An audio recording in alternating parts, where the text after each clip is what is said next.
না, অবশ্যই এই ৩টা টিমে যদি আমরা দেখি যে বাংলাদেশের বেস্ট প্লেয়ারদের নিয়ে তৈরি করা হয়েছে এবং হ্যাঁ, আপনি যদি আমাদের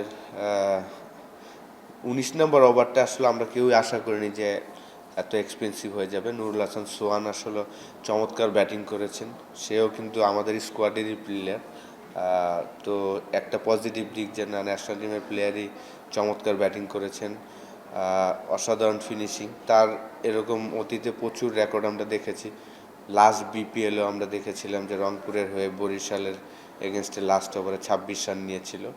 তো খুব ভালো লেগেছে তার ব্যাটিং। এবং আপনি যেটা বললেন, ক্রিকেটে এটা হয়। আমি মনে করি যে কালকে থেকে আজকে আমাদের সবাই এফোর্ট দিয়েছেন।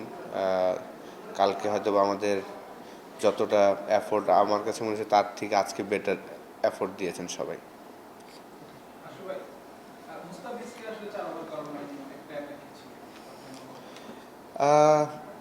এটা আসলে লিটন ভালো বলতে পারবে।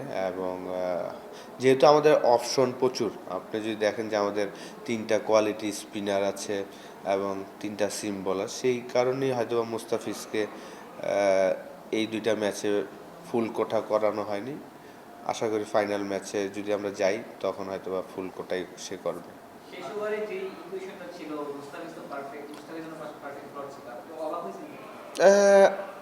অবাক হই না এই কারণে, কারণ আমার কাছে মনে হয়েছে লিটন চিন্তা করেছে মুগ্ধকে একটা এক্সপিরিয়েন্স দেওয়ার জন্য। মুস্তাফিজ তো এই ধরনের এক্সপিরিয়েন্স তার লাইফে প্রচুর করেছেন। তো মুগ্ধ যদি আজকে এই ম্যাচটা জিতাতে পারতো তাহলে কিন্তু তার একটা বিরাট একটা এক্সপিরিয়েন্স হতো। লিটন অলওয়েজ, আমি যেটা মনে করি যে তার সাথে অল্প সময় কাজ করে যেটা আমার কাছে মনে হচ্ছে, সে অলওয়েজ চিন্তা করে যে প্লেয়ারকে ব্যাক করার চিন্তা করে যে যে কোনো প্লেয়ার, যেহেতু লিটন মুস্তাফিজ এই ধরনের সিচুয়েশন প্রচুর বল করেছেন। মুগ্ধ যদি এই সিচুয়েশনে ম্যাচ জিতাতে পারতো তার জীবনে একটা এক্সপিরিয়েন্স হতো, সেই কারণেই সে চেষ্টা করেছেন।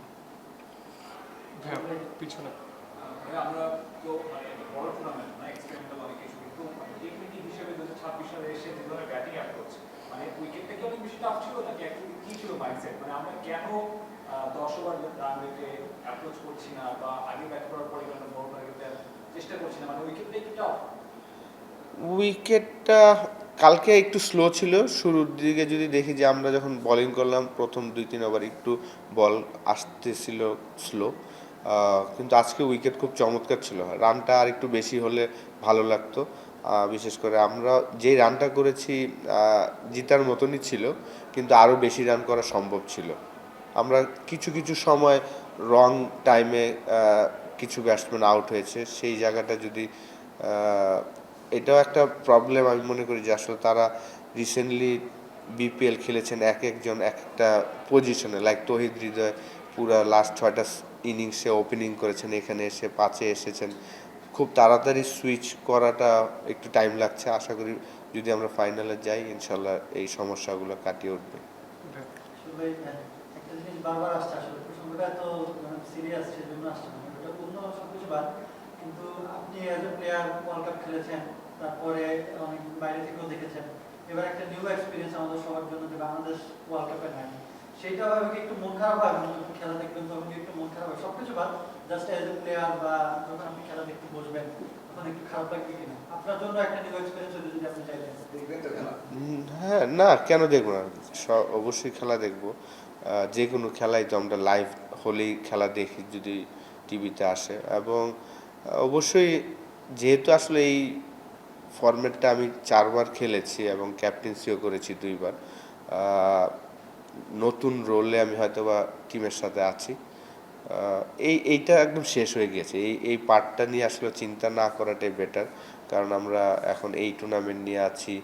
তারপর হয়তোবা ন্যাশনাল ইলেকশনের পরে বিসিএল হবে, সেটা নিয়ে ব্যস্ত থাকবো। যদি প্লেয়াররা ব্যস্ত থাকে তখন কিন্তু আসলে এগুলো নিয়ে চিন্তা করার সময়ও থাকে না। অলমোস্ট সেম, সেটা হচ্ছে সবাই রান করছেন, ঋষাদ হোক বা সবাই যে ওয়ার্ল্ড কাপে টুর্নামেন্ট ছিল তাই সবাই ভালো সময় কাটাচ্ছে। যেহেতু এবার আমরা প্রায় 8টা সিরিজে বলছি 5টা বা 6টা ভালো করেছিলাম, এই দলটা কি ওয়ার্ল্ড কাপ বাদে থাকলো নেক্সট এর সিরিজগুলো হবে বা নেক্সট এশিয়া কাপ হোক ওয়ার্ল্ড কাপ হোক, মনে করা যায় যদি লং রান ভালো করবে এবং এই ওয়ার্ল্ড কাপে ভালো করতে পারতাম কিনা আমরা? আহ, অবশ্যই আমি মনে করি যে আমাদের বিশেষ করে টি-20 এবং টেস্ট টিমটা, যেহেতু আমি লাস্ট সিরিজে কাজ করেছি এই দুইটা ফরম্যাটেই, আমার কাছে মনে হয়েছে যে খুব গোছানো আছে। এবং বিশেষ করে টি-20 প্লেয়ারগুলো যদি দেখেন, অ্যাটলিস্ট প্রত্যেকটা প্লেয়ারই আরও 8-10 বছর ইজিলি ইন্টারন্যাশনাল ক্রিকেট খেলতে পারবেন। ওই বয়সটা তাদের আছে, ফিটনেস লেভেলটাও ভালো।